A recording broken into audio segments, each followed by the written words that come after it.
శ్రీ తుమ్మల నాగేశ్వరరావు గారు.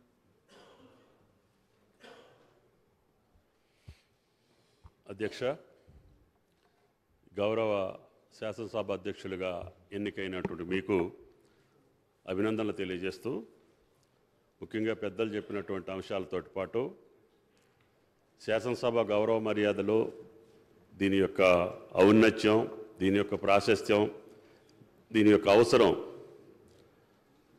రాష్ట్ర సమస్యల పట్ల, ప్రజల సమస్యల పట్ల మనం మాట్లాడాల్సినటువంటి తీరు, పరిష్కరించాల్సినటువంటి పద్ధతులకు భిన్నంగా గతంలో కొన్ని తప్పుదారుల ద్వారా, లేకపోతే ఆవేశాలకో, లేకపోతే వ్యక్తిగత దోషులకో ఇది వేదికగా చేసుకొని కొంత అపప్రదమోసిన మాట వాస్తవం. భవిష్యత్తులో ఈ సభా గౌరవ మర్యాదలను కాపాడుకుంటూనే, ఈ రాష్ట్ర ప్రజా సమస్యలను తీరుస్తూనే మన శాసనసభ దేశానికి ఒక ఔన్నత్యాన్ని, ఒక కీర్తిని, మన చూసి ఇతర శాసనసభలు నేర్చుకునేటటువంటి విధంగా మాతోటి పాటు అందరు సభ్యులు ప్రవర్తించాలని, తద్వారా మన సభకు ఔన్నత్యాన్ని, గౌరవాన్ని ఆపాదించేటట్టుగా మీకు ఆ భగవంతుడు శక్తినివ్వాలని చెప్పి దేవుణ్ణి ప్రార్థిస్తూ సెలవు. శ్రీ పొంగులేటి శ్రీనివాసరెడ్డి గారు. తెలంగాణ రాష్ట్ర 3వ శాసనసభకి స్పీకర్గా యునానిమస్గా ఎన్నుకోబడిన మీకు మనస్ఫూర్తిగా అభినందనలు తెలియజేస్తూ, మీరు రాజకీయంగా ఎంపీటీసీ నుంచి జీవితాన్ని స్టార్ట్ చేసి 3 పర్యాయాలు ఎమ్మెల్యేగా, ఒకసారి మంత్రిగా కూడా చేశారు. ఈ సభ పట్ల మీకు పూర్తి అవగాహన ఉన్నది. ఏదైతే యునానిమస్గా ఎన్నుకోబడిన మీరు అటు ప్రతిపక్షంలో ఉన్నవారిని, ఇటు స్వపక్షంలో అధికార పక్షం వారిని అందరినీ బ్యాలెన్స్ చేస్తూ తెలంగాణ ప్రజల ఆశయాలకి అనుగుణంగా ఏదైతే మంచి చేద్దామని ఈ సభలోకి వచ్చిన మా అందరికీ ఒక పెద్ద దిక్కుగా సూచనలు చేస్తూ అందరికీ మంచి జరిగే విధంగా మీరు తోడ్పడతారని మనస్ఫూర్తిగా కోరుకుంటూ, మీరు యునానిమస్గా ఎన్నుకోబడటానికి సహకరించిన అన్ని ప్రతిపక్ష పార్టీలని మనస్ఫూర్తిగా నేను కూడా అభినందిస్తూ మరొకసారి మీకు అభినందనలు తెలియజేసుకుంటూ సెలవు తీసుకుంటాను. శ్రీ పొన్నం ప్రభాకర్ గారు.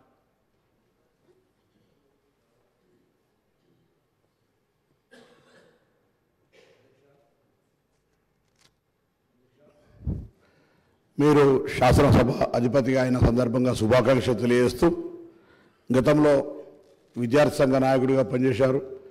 ముఖ్యంగా చేనేత వర్గానికి సంబంధించినటువంటి టెక్స్టైల్ శాఖ మంత్రిగా పనిచేశారు.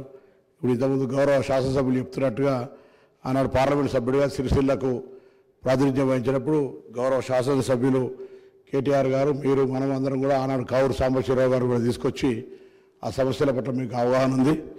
ఈరోజు కూడా ఒక బీసీ వెల్ఫేర్ మినిస్టర్గా సభలో మనందరి ఆకాంక్ష కూడా అట్టడు వర్గాలకు సంబంధించినటువంటి చేయూతనియాలి, వాళ్ళందరినీ పైకి తీసుకురావాలనే అంశం మీద మీరు కూడా ఆ వర్గాలకు సంబంధించిన ప్రతినిధిగా, వాళ్ళ సమస్యలు తెలిసిన వ్యక్తిగా తప్పకుండా సభ చర్చలో దానికి అత్యంత ప్రాధాన్యత ఇవ్వాలని, బలహీన వర్గాలకు సంబంధించి కావచ్చు, దళితులు, గిరిజనులు, మైనార్టీలకు సంబంధించిన అంశాలు వచ్చినప్పుడు వాటిని కొద్దిగా సానుకూలతగా చూసి మన ప్రభుత్వం ఏ ప్రభుత్వం ఉన్నా వాటికి ఎక్కువగా న్యాయం జరిగే విధంగా మీ యొక్క సభా కార్యక్రమాలను ముందుకు సభ్యులందరూ కూడా మార్గదర్శకత్వం చేయాలని ఆకాంక్షిస్తూ, మేము ఎన్ఎస్సీఐ నాయకుడిగా ఈరోజు సభాపతి ఎదిగినటువంటి సందర్భంగా ఒక మాజీ ఎన్ఎస్సీఐ నాయకుడిగా మరొక్కసారి వ్యక్తిగతంగా కూడా హృదయపూర్వకంగా అభినందన తెలియజేస్తూ, శాసనసభాపతిగా అందరినీ కూడా మా అందరికీ రక్షకుడిగా శాసనసభ లోపల ఒక శాసనసభ్యులు 3వ తెలంగాణ శాసనసభ్యుల గౌరవాన్ని పెంపొందించే విధంగా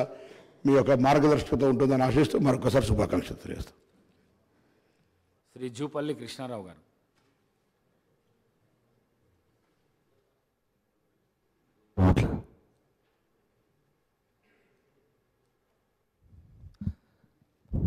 గౌరవ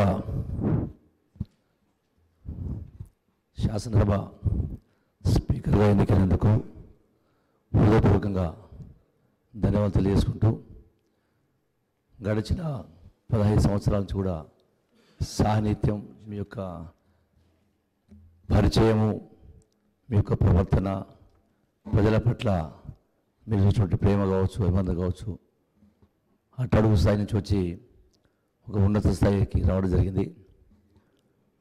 అభినందిస్తూ ఈ లక్ష్యంతో తెలంగాణ రాష్ట్రాన్ని సాధించుకున్నాము. ఆ లక్ష్య సాధనలో అన్ని రంగాల్లో తెలంగాణ రాష్ట్రం దేశానికి ఆదర్శంగా ఉండాలని అమరవీరులు ఆకాంక్షించారు.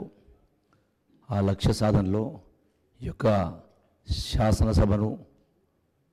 శాసనసభ ఔన్నత్యాన్ని పెంచే విధంగా వ్యక్తిగత దూషణలకు వెళ్ళి ఈ యొక్క సభ యొక్క ఔన్నత్యాన్ని, గౌరవానికి భంగం కలగకుండా ఏది ఆలోచన చేసినా, ఎవరు మాట్లాడినా వ్యక్తిగతంగా కాకుండా ప్రజలే కేంద్ర బిందువుగా ఆలోచన చేసి ప్రజా సమస్యల పట్ల స్పందించే విధంగా దిశానిర్దేశం చేస్తూ మీకు ఒక గొప్ప పేరు వచ్చే విధంగా గతానికి భిన్నంగా కొన్ని సందర్భాలు జరిగినాయి, కొన్ని సంఘటనలు.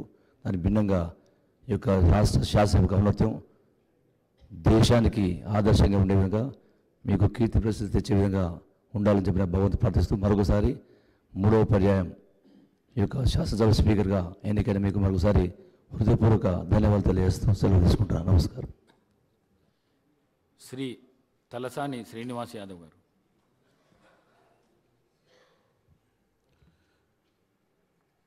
గౌరవనీయులు ప్రసాద్ కుమార్ గారు,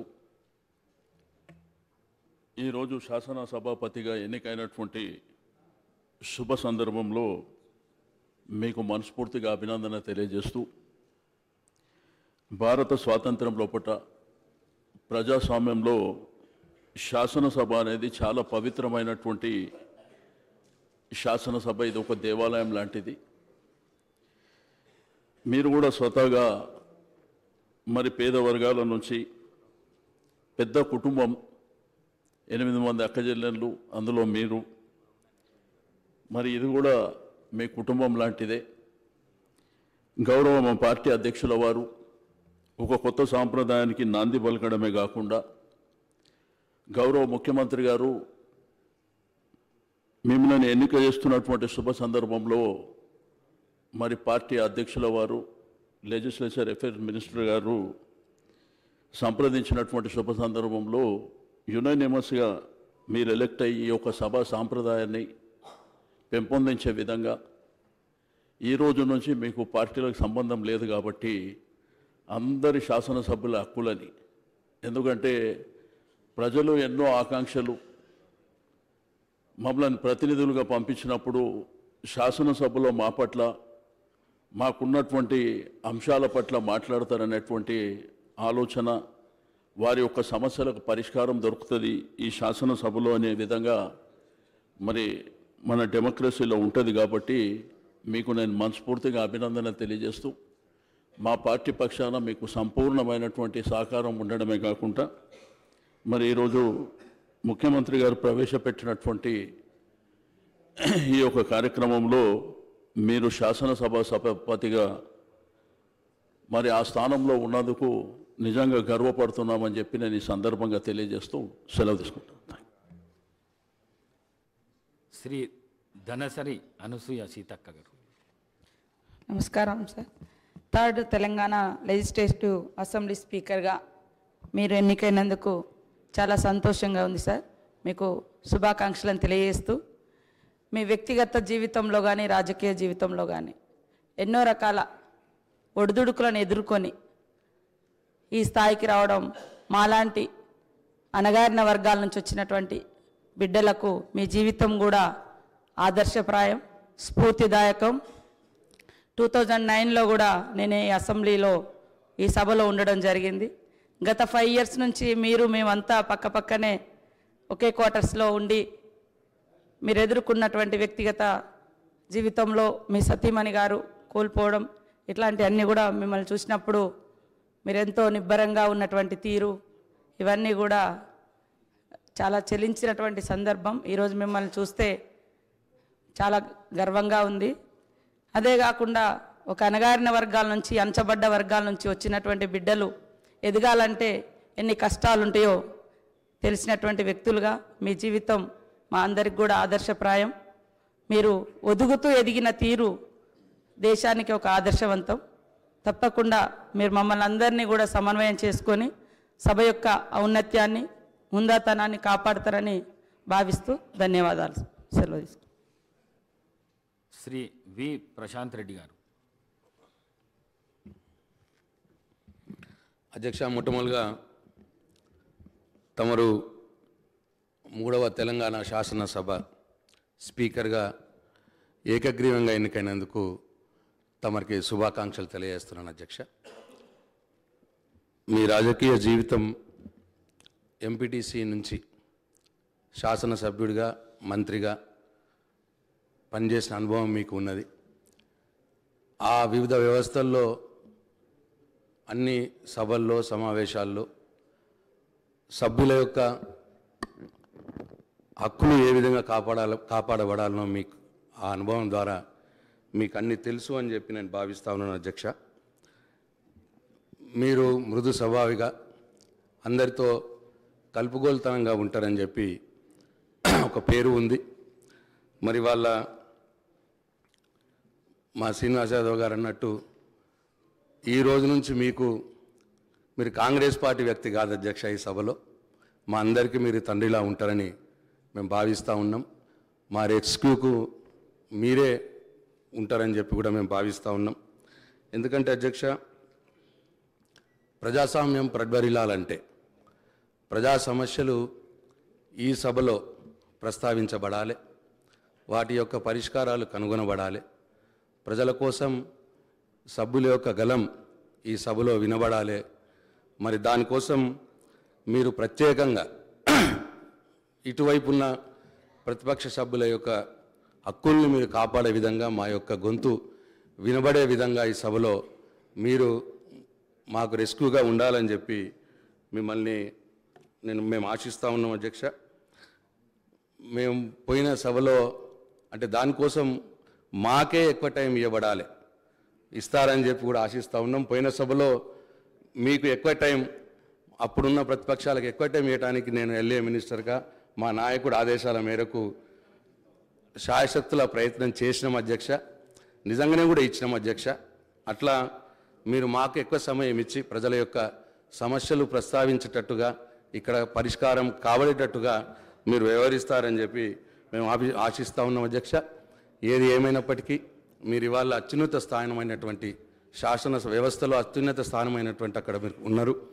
మరి మీరు మీ బాధ్యతల నిర్వహణలో విజయం సాధించాలని ఆ భగవంతుని మనస్ఫూర్తిగా కోరుకుంటూ సెలవు తీసుకుంటున్నాను అధ్యక్ష.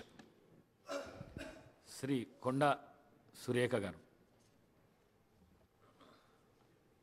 అధ్యక్ష, ఈరోజు ఈ శాసనసభకు 3వ తెలంగాణ శాసనసభకు ఏకగ్రీవంగా మీరు స్పీకర్గా ఎన్నికైన సందర్భంగా ముందుగా మీకు శుభాకాంక్షలు తెలియజేస్తూ ఉన్నాను. ఈ ఎన్నికకు సహకరించిన అన్ని పార్టీల నేతలకు, అదేవిధంగా మన ముఖ్యమంత్రి రేవంత్ రెడ్డి గారికి ప్రత్యేక ధన్యవాదాలు తెలియజేస్తూ ఉన్నాను. ఈ ఎన్నిక ద్వారా కాంగ్రెస్ పార్టీ మళ్ళీ ఒకసారి దళిత పక్షపాతి అని నిరూపించుకున్నది. నేను దాదాపుగా ఇది 5వసారి శాసనసభకు ఎన్నిక కావడం. ఆ రోజు యనమల రామకృష్ణుడి దగ్గర నుంచి మొదలు పెడితే కిరణ్ కుమార్ రెడ్డి గారు, సురేష్ రెడ్డి గారు, మత్సూదనాచారి గారు, ఆ తర్వాత మీ ఆధ్వర్యంలో ఈ సభలోకి అడుగు పెట్టడం జరిగింది. ఈ సభ యొక్క పవిత్రత గురించి అందరూ కూడా చెప్పడం జరిగింది. ఎన్ని ఒకరి మధ్యలో ఒకరు ద్వేషాలు ఉన్నా ఈ సభలోకి వచ్చిన తర్వాత అందరం కూడా ప్రజల కోసం, ప్రజల సమస్యల కోసమే మాట్లాడాల్సింది. ఈ సభలో ఎన్ని వాదోపవాదాలు జరిగినా, ఎన్ని దూషణలు చేసుకున్నా కూడా ఈ సభ తలుపు దాటంగానే అందరూ కూడా శాసనసభలో ఒక స్నేహిత భావంతో ముందుకెళ్తారు. మరి ఈ శాసనసభ యొక్క పవిత్రత గురించి ఒక చిన్న ఉదాహరణ చెప్తాను అధ్యక్ష. ఆ రోజు మైసూరారెడ్డి గారు ఈ శాసనసభలో ఉన్నప్పుడు నేను శాసనసభ్యురాలుగా ఉన్నాను. ఆయన చైన్ స్మోకర్ అధ్యక్ష. ఆయన ఈ గడప దాటాడంటే స్మోకింగ్ చేసేవాడు, లోపలికి వచ్చినప్పుడు స్మోకింగ్ ఆపేవాడు. మేము మహిళా శాసనసభ్యురాలందరికీ కూడా ఆ రోజు నేదులమల్లి జనార్దన్ రెడ్డి గారి భార్య రాజలక్ష్మి గారు తినడానికి ఏమైనా తెచ్చేవాళ్ళు. అందరం కలిసి శాసనసభలోనే అవి తినేటప్పుడు ఆయన సీరియస్గా మా దగ్గరికి వచ్చి అమ్మ ఈ సభకు ఒక గౌరవం ఉంది, దీనికి ఒక ప్రతిష్ట ఉంది, సభ లోపల ఇలాంటి కార్యక్రమాలు మీరు చేయకూడదు, మీరు తినాలనుకుంటే బయటికి వెళ్ళి తినండి అని ఆయన ఆదేశించేవారు అధ్యక్ష. అటువంటి పవిత్రత ఈ శాసనసభకు ఉంది.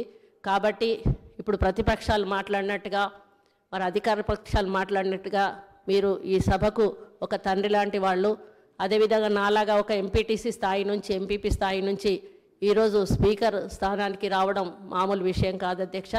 మీరు మీ బాధ్యతలను అందరూ కోరినట్టుగా నిష్పక్షపాతంగా నిర్వహించి ఈ శాసనసభకు ఒక హుందాతనాన్ని ఇస్తారని ఆశిస్తూ ఉన్నాను అధ్యక్ష.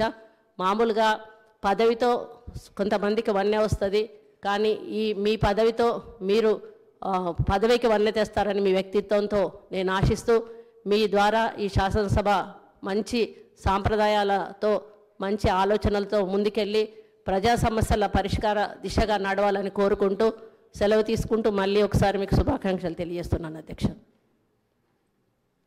శ్రీమతి పద్మావతి రెడ్డి గారు.